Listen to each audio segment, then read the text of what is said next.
অন্তু ভাইও বলতেছিল যে মিরাজ বাজি লাগাইছি কিন্তু গোল করতে হবে, তো আম্মু আব্বু রোজা রাখছে, তো ফাইনালেও রোজা রাখছে, তো সবাই খুশি আলহামদুলিল্লাহ। গোল্ডেন বয়, দক্ষিণ এশিয়ার এই গোল্ডেন বয় বললেও ভুল হবে না, যে সে কারণে আসলে গোল্ডেন বুটের ট্রফি সেটাও এই মিরাজুলের কাছে। মিরাজুল, প্রথম প্রশ্ন, গুড নাইট একটা স্ট্যাটাস আমরা দেখলাম, ঘুমটা কেমন হয়েছে? আলহামদুলিল্লাহ খুব ভালো হয়েছে, বাট আমরা ঘুমাইছি, আমি নিশ্চিন্তে আমি ঘুমাইছি 3টার সময়, আবার 4টা 4:30টার সময় উঠছি, উঠে নামাজ পড়ছি, আল্লাহর কাছে শুকরিয়া আদায় করছি, 2 রাকাত নামাজও পড়ছি, আলহামদুলিল্লাহ খুব খুশি আমি। মিরাজুল, আপনার গোলের পর আপনার সেলিব্রেশনের মিনিং গুলো আসলে একটু আমি জানতে চাচ্ছিলাম। একদম হাত উপরে তোলে একটা, তারপর হচ্ছে রাহুলের সাথে একটা টিম সেলিব্রেশন হয়েছে, সেটার প্ল্যানটা আসলে কখন এসেছিল এবং কিসের জন্য করলেন? দেখেন, আমার প্রথমত নিয়ে এসেছিল, মানে আগের বার আমি 9 মাস মাঠের বাইরে ছিলাম, 19-এ যাইতে পারি না, তো ওই সময় আমি চিন্তা ছিল যে আমি যদি গোল করি সবার প্রথমে আমি আমার আল্লাহকে স্মরণ করব, কারণ যে সে দেওয়ার মালিক, সে, আমরা কিছুই না, সে যদি দে তাহলে আমরা নিতে পারি, আর সে যদি না দেয় আমরা নিতে পারবো। তো এটার মিনিং ওই যে একটা হাত উঁচু করে ওইটা আল্লাহকে স্মরণ করছি। আর রাহুলের সাথে যেটা হয়েছে ওইটা আর কি, আমাদের বড় ভাইরা বা বোনরা যারা মারা গেছে দেশ স্বাধীন করতে যায়, তাদের জন্য আমরা একটা এই সেলিব্রেশনটা করছি। প্রথম ম্যাচে আমরা দেখলাম যে তখন হচ্ছে গিয়ে একটা স্পেশাল মেসেজও ছিল গোল করার পর আপনাদের জন্য, মানে এই সবকিছুই প্রমাণ করে আপনারা আসলে শুধু মাঠে উঠেছেন না, আপনারাও আপনাদের জায়গা থেকে দেশের জন্য আসলে কাজ করছিলেন। ফার্স্ট গোলটা গতকালকের ফাইনাল ম্যাচে যেটা করলেন, অবিশ্বাস্য একটা গোল ফ্রি কিক থেকে যেটা আপনি করেছেন, সেই মোমেন্টে গোলের আগের ফিলিংস, যখন আপনি শটটা করবেন এবং গোলের পর যখন দেখলেন এটা গোল হয়ে গেছে, সেই মোমেন্টের ফিলিংসটা আগে একটু শুনতে চাই।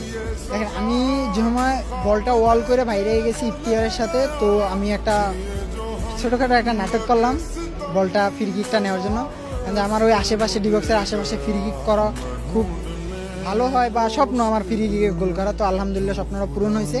আর প্রথমে যে আমি ফাউলটা পাইছি, পরে দেখছি নোবাবাই গেছিলো ফ্রি কিক করতে, তো আমি কোচরে জানাইলাম যে কোচ আমি মারি, তো মিন্টু স্যার আসছিল, তারপর আমার কোচ আসছিল, সে বলছে আচ্ছা তুই মার। তো প্রথমে বলটা বসানোর পর আমি রাহুলের সাথে কিছু কন্ট্যাক্ট করি যে রাহুল, তোর মধ্যে আমার মধ্যে একটা বাজাবাজি সৃষ্টি করে দুইজন দুই দিকে চলে যাব, তারপর আমি একটা মাইরা দিই, দেখি কি হয়, আল্লাহ ভরসা। পরে রাহুল বলতেছে আচ্ছা ঠিক আছে, তুই অসুবিধা না, আমাদের মধ্যে কোনো ঝগড়া লাগবে না, তুই নর্মালি মার, ইনশাল্লাহ হবে। তো রাহুলও বলছে, আর রাহুলের বলার আমারও একটু জোর পাইছি। তারপর আসাদুল্লাহ আমার পাশে ছিল যে বন্ধু হবে।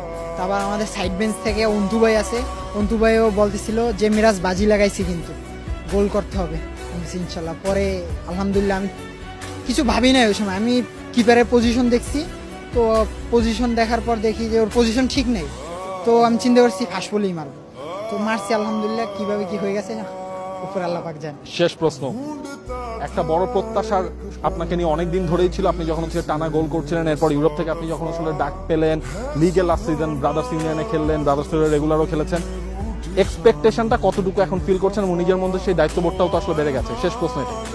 দেখেন, প্রথম কথা হলো যে বেরাদাসের নিয়ে কথা বলি, তো আমি বেরাদাসে খেলছি, তো আমি আমার নিজের পজিশনে খেলতে পারি না, অথবা অ্যাটাকিং মিডফিল্ড বা লেফট উইং বা রাইট উইং, আমার নিজের পজিশনে খেলতে পারি না, তো ওরকম কিছু করতে পারি না।